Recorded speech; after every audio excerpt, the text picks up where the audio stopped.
വിശുദ്ധ റമളാനിൽ ഒരുപാട് നന്മകൾ ചെയ്യാൻ നമ്മൾ തയ്യാറായിരിക്കുകയാണ്. നമ്മൾ ആദ്യം ചെയ്യേണ്ട ഏറ്റവും വലിയ നന്മ പിണക്കങ്ങളൊക്കെ തീർക്കലാണ്.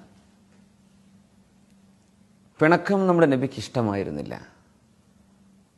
അള്ളാഹു നമ്മളോട് പിണങ്ങുന്നില്ലല്ലോ. നമ്മൾ എത്രയോ തെറ്റ് ചെയ്യുന്ന ആളുകളല്ലേ. അള്ളാഹു നമ്മളോട് പിണങ്ങുന്നുണ്ടോ? അള്ളാഹുവിനെ വിശ്വസിച്ചവനും വിശ്വസിക്കാത്തവനും അള്ളാഹു അനുഗ്രഹം ചെയ്യുന്നില്ലേ? അവർക്ക് ഭക്ഷണം കൊടുക്കുന്നില്ലേ? ഒരു നേരം അള്ളാഹുവിൻ്റെ മുമ്പിൽ തലചായ്ക്കാത്തവന് പോലും ആരോഗ്യം അള്ളാഹു നിലനിർത്തി കൊടുക്കുന്നില്ലേ? അള്ളാഹു പിണങ്ങുന്നില്ലല്ലോ. മനുഷ്യർ തമ്മിൽ പെട്ടെന്ന് പിണങ്ങുന്ന ഒരു പ്രവണത ചില ആളുകളെങ്കിലും ഉണ്ടായിരിക്കാം. ഈ റമളാനിലെങ്കിലും, ഈ റമളാൻ മുതൽ അങ്ങോട്ട് മരണം വരെ പിണക്കങ്ങളില്ലാതാവണം. എല്ലാ വ്യാഴാഴ്ച ദിവസവും തിങ്കളാഴ്ച ദിവസവും മനുഷ്യരുടെ അമലുകൾ, കർമ്മങ്ങൾ അള്ളാഹുലേക്ക് ഉയർത്തപ്പെടുമെന്നാണ്. എല്ലാവരുടേതും അള്ളാഹുലേക്ക് ഉയർത്തപ്പെടും. പക്ഷേ പിണങ്ങിക്കഴിയുന്നവരുടേത് ഉയർത്തപ്പെടുകയില്ല. നബി തിരുമേനി സ്വല്ലല്ലാഹു അലൈഹി വസല്ലം പഠിപ്പിച്ചിട്ടുണ്ട്. അവര് ഇണങ്ങുന്നവരെ, മിണ്ടുന്നവരെ അവരുടെ കർമ്മങ്ങൾ ഭൂമിയിൽ നിൽക്കുകയാണ് എന്ന് പറഞ്ഞാൽ അള്ളാഹു സ്വീകരിക്കുകയില്ല എന്നർത്ഥം. ലാ യജൂസു ലിമുസ്ലിമിൻ അൻ യഹ്ജുറ അഖാഹുൽ മുസ്ലിം ഫൗഖ സലാസ്. എന്തെങ്കിലും ചില കശപിശകളും പ്രശ്നങ്ങളും ഉണ്ടായേക്കാം. പക്ഷെ 3 ദിവസത്തിലേറെ 2 വിശ്വാസികൾക്ക് പിണങ്ങി നിൽക്കാൻ പാടുള്ളതല്ല. ലാ യഹില്ലു, അവർക്ക് അനുവദിക്കപ്പെട്ടതല്ല എന്നാണ്. നബി തങ്ങൾ പറഞ്ഞു, ഒരാൾ മറ്റവനെ കാണുമ്പോൾ അവൻ മുഖം തിരിക്കുന്നു, അപ്പോൾ ഇയാൾ മുഖം തിരിക്കുന്നു, അവൾ മുഖം തിരിക്കുന്നു, ഇവൾ മുഖം തിരിക്കുന്നു. അങ്ങനെ 2 പേരും മിണ്ടാതെ 3 ദിവസത്തിലേറെ കഴിഞ്ഞാൽ അള്ളാഹു സുബ്ഹാനഹു വ തആല അവർക്കത് അനുവദിച്ചു കൊടുത്തില്ല. തീർച്ചയായും അതിനെ സംബന്ധിച്ച് നാളെ ചോദ്യം ഉണ്ടായിരിക്കും. നബി തങ്ങൾ പറഞ്ഞു, ഖൈറുഹും അല്ലദി യബ്ദഉ ബിസ്സലാം.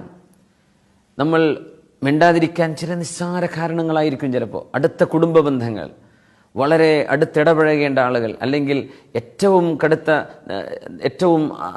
നല്ല ബാധ്യതയോ കടപ്പാടുകളോ ഉള്ള നമ്മുടെ അടുത്ത രക്തബന്ധങ്ങൾ, അവരോടൊക്കെ എന്തെങ്കിലും ചില കല്യാണത്തിൻ്റെയോ സൽക്കാരത്തിൻ്റെയോ അവിടുന്ന് അത് പറഞ്ഞു, ഇവിടുന്ന് ഇത് പറഞ്ഞു, എന്തെങ്കിലും വീട്ടുകാർ അങ്ങോട്ടും ഇങ്ങോട്ടും പറയുന്ന കുട്ടികളുടെ ചില പ്രശ്നങ്ങൾ, ഇത് കാരണമൊക്കെ പിണങ്ങി നിൽക്കുന്ന വലിയ വലിയ ആളുകൾ. ആ പിണക്കം ഈ റമളാനോട് നിർത്തിയേ പറ്റൂ. നിങ്ങളിൽ ഏറ്റവും ഉത്തമർ ആരാണോ ആദ്യം ചെന്ന് അസ്സലാമു അലൈക്കും എന്ന് പറയുന്നത് അവരാണ്.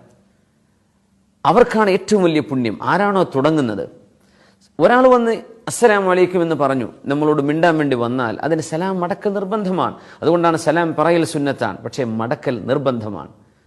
ഒരാൾ വന്ന് പറഞ്ഞു എനിക്ക് മാപ്പ് തരണം, നമ്മൾ മാപ്പ് കൊടുത്തേ പറ്റൂ എന്നാണ്. ഒരാൾക്കും പറഞ്ഞുകൂടെ ഞാൻ പൊരുത്തപ്പെട്ട് തരില്ല. ഒരാൾ വന്ന് ചോദിക്കാൻ ഇന്നതൊക്കെ സംഭവിച്ചു പോയിട്ടുണ്ട്, മാപ്പ് ചെയ്തു തരണം, എനിക്ക് പൊരുത്തപ്പെട്ട് തരണം എന്ന് പറഞ്ഞാൽ പൊരുത്തപ്പെട്ട് ഞാൻ തരില്ല എന്ന് ഒരാൾക്ക് പറയാൻ പാടില്ല. തിരുനബി സല്ലല്ലാഹു അലൈഹി വസല്ലം തങ്ങളുടെ ആജ്ഞയാണ്, നമ്മൾ പൊരുത്തപ്പെട്ട് കൊടുത്തേ പറ്റൂ. ആദ്യം ആരാണോ സലാം പറയുന്നത് അവർക്കാണ് സർവ്വ പുണ്യവും. ഇന്ന് സലാം പറയാനുള്ള മാർഗങ്ങൾ വളരെ എളുപ്പമല്ലേ. ഒന്ന് ഫോൺ വിളിക്കുക, നിങ്ങൾക്ക് വാട്സപ്പ് ഉപയോഗിക്കുന്നുണ്ടോ, വാട്സപ്പിൽ ഒരു നല്ല മെസ്സേജ്. വിശുദ്ധ റമളാനല്ലേ, നമുക്ക് ഒരുപാട് കാലയിൽ പിണങ്ങുന്നത്, മരിച്ചു പോകണ്ടേ, നമുക്ക് നന്നാവാം, നന്നായാൽ ഒരുപാട് നമ്മുടെ കർമ്മങ്ങൾ, 2 പേരുടെയും കർമ്മങ്ങൾ സ്വീകരിക്കപ്പെടുമല്ലോ, നമുക്കൊരു വിട്ടുവീഴ്ചയാവാം. നിങ്ങളൊരു വാട്സപ്പ് മെസ്സേജ് വിട്ടു, നിങ്ങളൊരു സലാം കൊടുത്തയച്ചു, നിങ്ങളൊന്ന് ടെക്സ്റ്റ് ചെയ്തു, നിങ്ങളുടെ ഫേസ്ബുക്കിൽ നിങ്ങൾ അവരുമായി കോൺടാക്ട് ചെയ്തു. ഏതെല്ലാം രീതിയിൽ നമുക്ക് നമ്മുടെ ബന്ധങ്ങൾ കൂട്ടി ഇണക്കാൻ പറ്റും. അങ്ങനെയൊക്കെ സാഹചര്യങ്ങൾ ഉണ്ടായിരിക്കെ ഒന്ന് ഫോൺ വിളിക്കാതിരിക്കുന്നത്, ഒരാൾ വിളിച്ചു കഴിഞ്ഞാൽ നമ്മൾ ഒരു കാരണവും ഇല്ലാതെ എടുക്കാതിരിക്കുന്നതും കുറ്റകരമാണ്. സത്യം.